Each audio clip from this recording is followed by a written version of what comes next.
This is a video to go through the thermal image correction process. As you're seeing on the screen, this is a document that I point you to that has the basic steps of this process. So basically, we'll be doing some data organization. We'll be doing some basic image processing to correct the thermal images based on the meteorological conditions of the day. Run some code that does some other image correction, and most importantly, does some manual georeferencing, meaning lining up perfectly the thermal images with existing imagery. So that's really the main work here for the human operator. And then you'll actually just enact that georeferencing that you've done and make sure it looks good. So that's it, but it's still a little complicated. So this video can serve as a reference. So this would be your starting point, like in this campaign UMBC trees campaigns folder where you can see the July, August, and September campaigns. And so the first thing that you'd be doing would be coming into the 926 campaign. XTR is the name of the thermal camera. And let's look at the data collection from September 27th. So we've got some raw images here. So these are all, so 134 images is what we have. Basically, that means about 14 generally images for each data collection, but with some variability that we'd have to confirm against the field notes. So for now, this will not be normal to do, but changing my workflow, so I'd bring all those files out here. We won't use this raw image folder. And the first task is going to be just to organize these folders by round. And so for that, you'll be looking at the field notes. And so this is 927. And you can see we had 1, 2, 3, 4, 5, 6, 7, 8, 9, 10 rounds. But because we were dodging clouds this day, some of the rounds don't have the same number of photos. So it'll be a little bit, you have to pay attention to see which photos end up in which bins based on their times. So we'll start with setting up the bins. So 921, 10, 10. So I'm going to have to move this over. But I'll show you so you get the idea. So round 1, 0921. And then I would copy this like 10 times, and I'll come back in a minute. And for the sake of my own ease here, I've actually done this already for 926, so we're going to jump over to that day. And you can see I made in that day there were 7 rounds. Each of them had 14 photos, so this was a little more of a standard data collection. And now I've moved the images in there, and the reason I knew how to put which images was because we've got 923 to 929, so we have a clustering right around 922, and then in the next folder, as you might expect, we jumped to 10 o'clock, so 10:07 to 10:12. So it's pretty easy to tell apart the different rounds just by looking at the time. Okay, so we've got the organization. The next thing to do is set up the metadata file that's based on the meteorological information of the day. So whatever information we have here. So sky temperature, relative humidity, I'm going to have to get from another source, and AGL nom, so the nominal flight height, and we will enter this, the photosynthetically active radiation as well. So how do we fill in this metadata table? Well, first of all, I go back to a previous day. This is just a July day where this XTR metadata exists.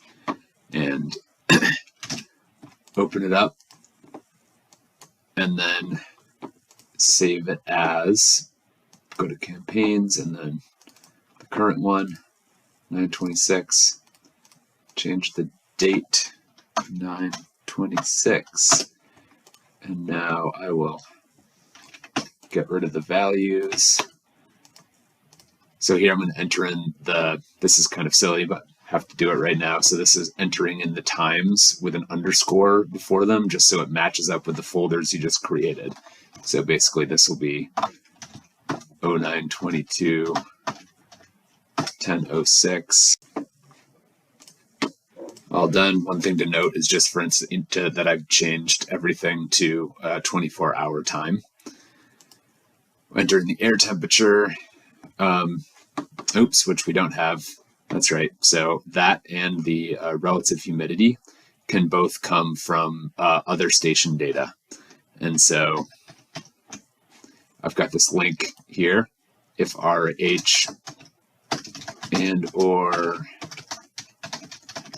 air temp is missing, we can put this in here. So here we can go down and find which day we're working with. So September 26, 2022.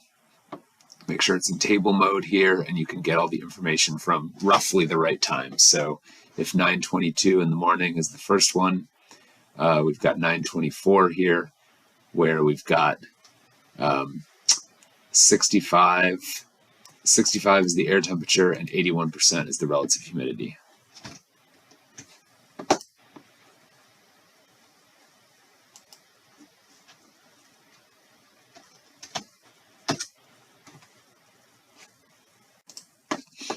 Of course, there's a little extra work here because we're getting this data in Fahrenheit. So I'm just going to put this T Fahrenheit over here. And so we'll say 65.3. And then I'll enter in the rest of these. So we're back to do the last one here, 1500, so about 304. And that'll be 76.3. And 45%. So now I can just calculate these, which is the conversion from Fahrenheit is going to be parentheses this minus 32 times 5/9.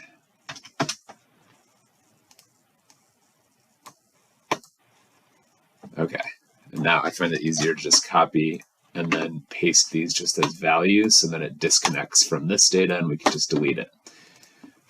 Now we'll just enter in the rest. So we start with T-sky, so negative 37. And as you can see, I've finished all of these up, just getting the values from this sheet. So now I will just save that, close it down, and we'll refer back to the instruction sheet, which is here.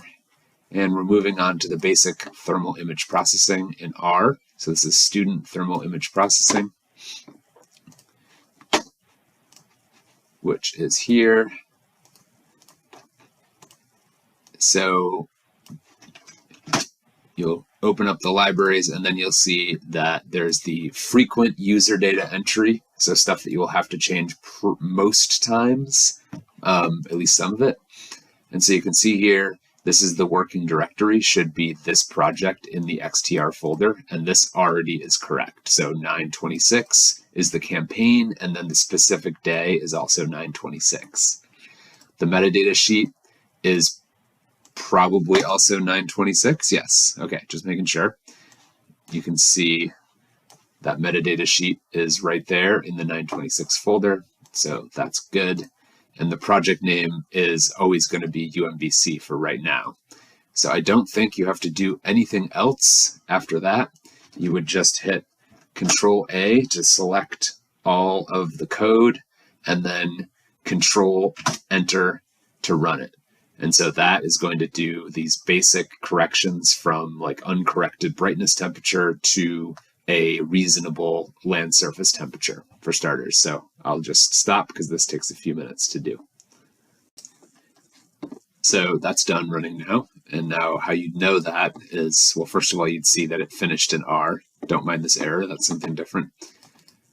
And now you can see there's this XTR core folder, which has converted all of these images along with some auxiliary information over to TIFF files. So that's it for that step. Next up, we're going to run this other code, so the XTR vignette and geo in R. And this, like I said, is where the most work happens. So I've entered into this XTR vignette and geo code, and looks similar. You would run your libraries and set up your working directory, same as before. So September 26th. In this case, you have to specify which site we're using, and it's mostly going to be both in the future, but it hasn't always been true. So it could be physics parking lot, or where the other one is libadmin. So in this case, user site in September is both, and the launch site was physics on the first day, but then libadmin on the second day. So this can be a little confusing.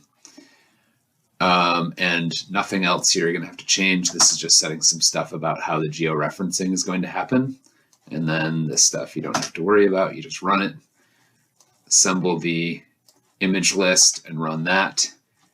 Run this vignette correction just by, again, selecting all this code. And